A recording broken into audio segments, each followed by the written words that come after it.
Standing on one leg is one of the most important balance exercises for seniors. A 2022 study in the British Journal of Sports Medicine showed that the inability to stand on one leg for 10 seconds or longer nearly doubled the risk of death within the next 10 years. But what do you do if you can't currently stand on one leg? It doesn't mean that you're doomed, but it does mean that you should probably work on improving your balance. In this video, I'll share 5 tips to help you improve your ability to stand on one leg. And many of them work instantly. So let's get started. The first tip, and probably the most obvious, is holding on with your hand. Now, this may seem like cheating, but it actually teaches your brain how to balance successfully. The key is only holding on as much as you need to in order to maintain your balance.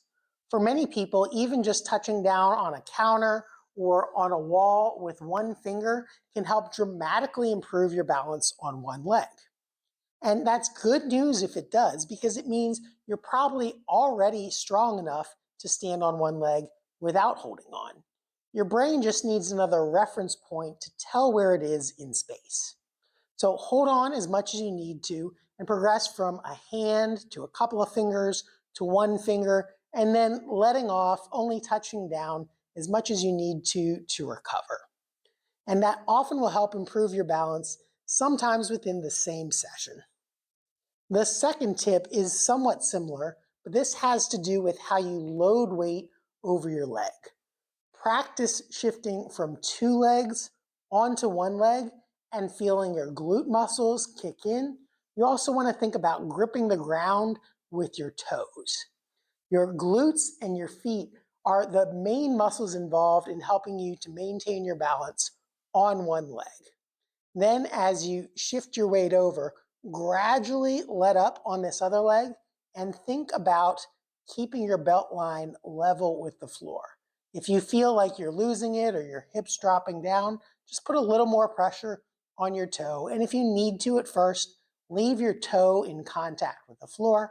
And then as you get more confident in your balance, gradually work on lifting that toe up until you can maintain your balance without getting a hip drop. Tip number 3 has to do with your vision. Your vision is one of the main signals that your brain uses to help you maintain your balance. If you don't believe me, try balancing with your eyes open and then with your eyes closed, and notice how much more difficult it is with your eyes closed. But the reverse is true as well. If you focus on fixating your gaze on an object out in the distance, that helps your brain to steady your body a little bit better. So fixate your gaze and work on standing on one leg. Then as you improve, work on closing your eyes, and that'll help increase the balance challenge. Just make sure you're standing near something where you can catch yourself for safety if needed. And tip number 4 is not being afraid to struggle. Many people will immediately touch down if they feel like they're starting to lose their balance for fear of falling. And that's very natural, but when you do start shaking and wobbling, your brain is actually learning how to recover from a near fall. So don't put your foot down or catch yourself right away.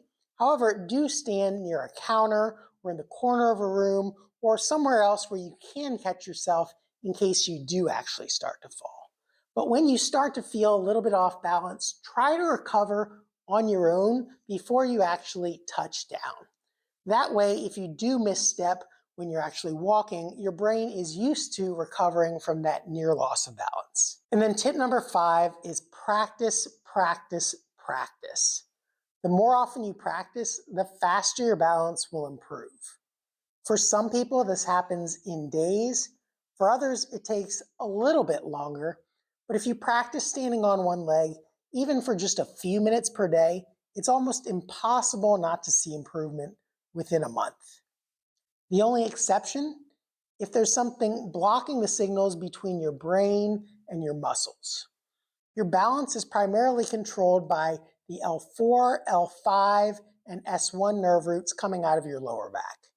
And if there's something pinching those nerves, your muscles might not be getting the message to turn on. To learn more about that problem and what to do for it, check out this video about spinal stenosis and walking problems, or for more tips, check out my book, The Over 50 Sciatica Solution. But before you go, if you found this video helpful, make sure to give it a like and share it with someone else who may need help to improve their balance. Thanks for watching, and I'll see you in the next one.